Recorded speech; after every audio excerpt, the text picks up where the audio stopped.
আসসালামু আলাইকুম গাইস, আমি আপনাদের মাঝে আবারও হাজির হয়েছি পুরানো একটা 10 পয়সার জানকারি নিয়ে। তবে আপনারা ভিডিওটা কাটাকাটি না করে পুরো ভিডিওটা দেখুন, তাহলে ভিডিওর মিনিং অথবা শোন মিনমার এগুলো চিনতে পারবেন অথবা বুঝতে পারবেন কোন ধরনের কয়েন কত দাম বিক্রি হয়। হ্যাঁ গাইস, পুরো ভিডিওটা দেখুন, তাহলে ভিডিওর মিনিংটা বুঝতে পারবেন। গাইস, আমি কোনো ফেক ভিডিও দেখাই না, প্রুফ সহকারে জানকারি দেখাই। সরকারি বুক আছে আমার কাছে, সরকারি বুক দেখিয়ে জানকারি দিই গাইস। যদি আপনাদের জানকারি ভালো লাগে দয়া করে লাইক শেয়ার করবেন। দয়া করে লাইক শেয়ার করলে দেখুন আমার স্ক্রিনের উপরে অনেক ধরনের পয়সা আছে, অনেক ধরনের কয়েন আছে, আপনারা এগুলোর জানকারি পাবেন। যদি এগুলোর জানকারি পাইতে চান আমার চ্যানেলটা ফলো করে যাবেন, তাহলে এগুলো জানকারি সবের প্রথমে পাবেন ইনশাল্লাহ। তবে আমি মূল কথায় আসি গাইস। দেখুন আমার হাতে এটা একটা 10 পয়সা আছে গাইস। হ্যাঁ গাইস, দেখুন এটা একটা 10 পয়সা, মাঝখানে অশোক স্তম্ভ আছে। অশোক স্তম্ভের নিচে এটা কোনো প্রথমে জয় লেখা নাই। তবে এদিকে ইন্ডিয়া, ভারত, আরও পয়সাটার ডিজাইনটা দেখুন, চারো সাইডে কি সুন্দর একটা ডিজাইন আছে। তবে রিভার সাইডটা দেখুন, রিভার সাইডটা এখানে রুপিয়া আর রুপি লেখা আছে। হ্যাঁ গাইস, তবে এটার সন দেখুন, সনটা হয়েছে 1965 সন। 1965 সন, এটা হলো বোম্বাই মিন্ট। দেখুন সনের নিচে একটা ডায়মন্ড আছে, এটা হলো বোম্বাই মিন্ট। তবে এই পোশাকটা 3টে মিন্টে তৈরি হয়েছে, বোম্বাই, কলকাতা, হায়দ্রাবাদ। হ্যাঁ গাইস, তবে আমি বুক দেখে দামটা বলে দেব, কেননা মুখে বললে ভুল হতে পারে। তবে আমি ভুল জানকারি আপনাদেরকে দিতে চাই না, সঠিক জানকারি দিতে চাই গাইস। আমি বুক দেখে আপনাদেরকে দামটা বলে দেব। হ্যাঁ গাইস, ধৈর্য ধরে পুরো ভিডিওটা দেখুন, তাহলে ভিডিওর মিনিংটা বুঝতে পারবেন। আরও একটা কথা গাইস, আমি বুক দেখাই দিচ্ছি আপনাকে, বুকটা দেখুন।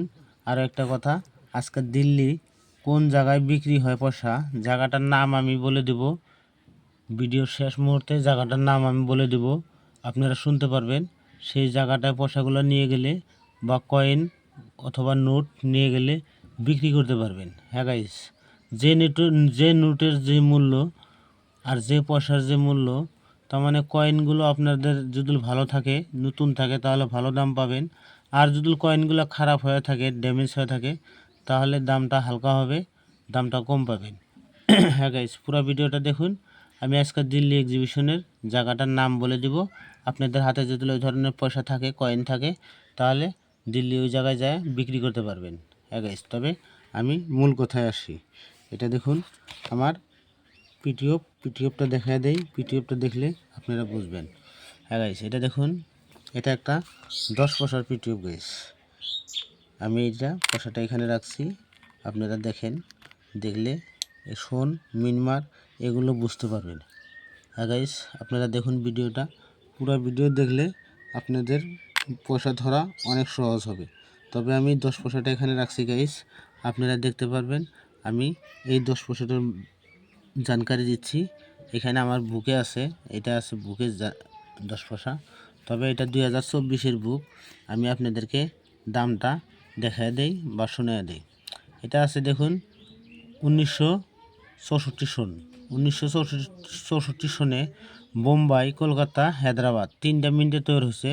তবে দামটা শোনেন, যদি হায়দ্রাবাদ হয় তাহলে এখানে 5 পয়েন্ট স্টার হবে, সোনের নিচে 5 পয়েন্ট স্টার হবে। এইটা আমি কলম ধরছি দেখুন, সোনের নিচে 5 পয়েন্ট স্টার হবে। আর যদি কলকাতা মিন্ট হয় তাহলে সোনের নিচে কোনো কিছুই থাকবে না। আর যদি হায়দ্রাবাদ মিন্ট হয় 5 পয়েন্ট স্টার হবে। তবে আমি দামটা বলে দিচ্ছি গাইস, আপনারা দামটা শোনেন, দামটা আমি বলে যাচ্ছি। যদি 1984 সনের, হ্যাঁ গাইস, যদি 1984 সনে বোম্বাই মিন্ট হয়, ভেরিফাইন কন্ডিশনে 25 টাকা, এক্সট্রা ফাইন কন্ডিশনে 50 টাকা, ইউএনসি কন্ডিশন হলে 100 টাকা দাম লেখা আছে guys. Bombay mint UNC condition হলে 100 টাকা দাম লেখা আছে। আর দেখুন এটা 1964 সন, যদি কলকাতা মিন্টের হয় সোনের নিচে কিছু থাকবে না, এটা হলো কলকাতা মিন্ট। তবে কলকাতা মিন্টের হলে ভেরিফাইন কন্ডিশনে 25 টাকা, এক্সট্রা ফাইন কন্ডিশনে 50 টাকা, ইউএনসি কন্ডিশনে 100 টাকা দাম লেখা আছে গাইস। এটা হলো কলকাতা মিন্ট। এটা দেখুন আমার কলমের মাথায় কলকাতা মিন্ট এখানে লেখা আছে। আর যদি হায়দ্রাবাদ মিন্ট হয়, দেখুন এটা হায়দ্রাবাদ মিন্ট লেখা আছে। ভেরি ফাইন কন্ডিশনে 50 টাকা, এক্সট্রা ফাইন কন্ডিশনে 125 টাকা, আর ইউএনসি কন্ডিশন হলে 400 টাকা দাম লেখা আছে গাইস। যদি হায়দ্রাবাদের কয়েন হয় তাহলে 400 টাকার দাম পাবেন। 5 পয়েন্ট স্টার থাকতে হবে গাইস। যদি 5 পয়েন্ট স্টার থাকে তাহলে আপনি দাম পাবেন যারা 400 টাকা। আরও দেখুন এটা আছে 1965 সন। 1965 সন। এটা বোম্বাই, কলকাতা আরও হায়দ্রাবাদ। হ্যাঁ গাইস, এই 3টা মিনিটে তৈরি হয়েছে এটাও। তবে দেখুন বোম্বাই মিন্টেরটা হলে ভেরি ফাইন কন্ডিশনে 10 টাকা, এক্সট্রা ফাইন কন্ডিশনে 15 টাকা, ইউএনসি কন্ডিশন হলে 30 টাকার দাম লেখা আছে গাইস। আর এখানে দেখুন 1965 সন। এটা হলো কলকাতা মিন্ট। কলকাতা মিন্টের হলে extra fine condition, very fine কন্ডিশনে 10 টাকা, এক্সট্রা ফাইন কন্ডিশনে 15 টাকা, ইউএনসি কন্ডিশন হলে 30 টাকা দাম লেখা আছে। আর যদি হায়দ্রাবাদ মিন্ট হয়, দেখুন এখানে হায়দ্রাবাদ লেখা আছে। হায়দ্রাবাদ মিন্ট মানে সোনের নিচে 5 পয়েন্ট স্টার থাকতে হবে। যদি হায়দ্রাবাদ মিন্ট 1965 সনের হয় তাহলে এক ভেরি ফাইন কন্ডিশনে 75 টাকা, এক্সট্রা ফাইন কন্ডিশনে 125 টাকা, আর ইউএনসি কন্ডিশন হলে 400 টাকা দাম লেখা আছে হায়দ্রাবাদ কয়েনটি হলে। হ্যাঁ গাইস, তবে আপনারা দেখবেন এই ধরনের কয়েন যদি আপনাদের হাতে থাকে, এই 10 পয়সাটা শুধু হায়দ্রাবাদের কয়েনটা একটু দাম বেশি আছে। দামটা দেখতে পারবেন 400 টাকা দাম লেখা আছে। এখানেও হায়দ্রাবাদের কয়েনটার দাম লেখা আছে 400 টাকা। তবে এই 10 পয়সা যদি হায়দ্রাবাদের থাকে আপনার কাছে, 5 পয়েন্ট স্টারওয়ালা থাকে, তাহলে ওইটা আপনি ভালো দামে বিক্রি করতে পারবেন। হ্যাঁ গাইস, আমি আপনাদেরকে প্রুফ সহকারে জানকারি দেই। যদি জানকারিগুলো ভালো লাগে দয়া করে লাইক শেয়ার করবেন। আর আমি বলছি দিল্লির এক্সিবিশনের নাম বলে যাব আজকে, তবে আপনারা এক্সিবিশনের নামটা শুনুন।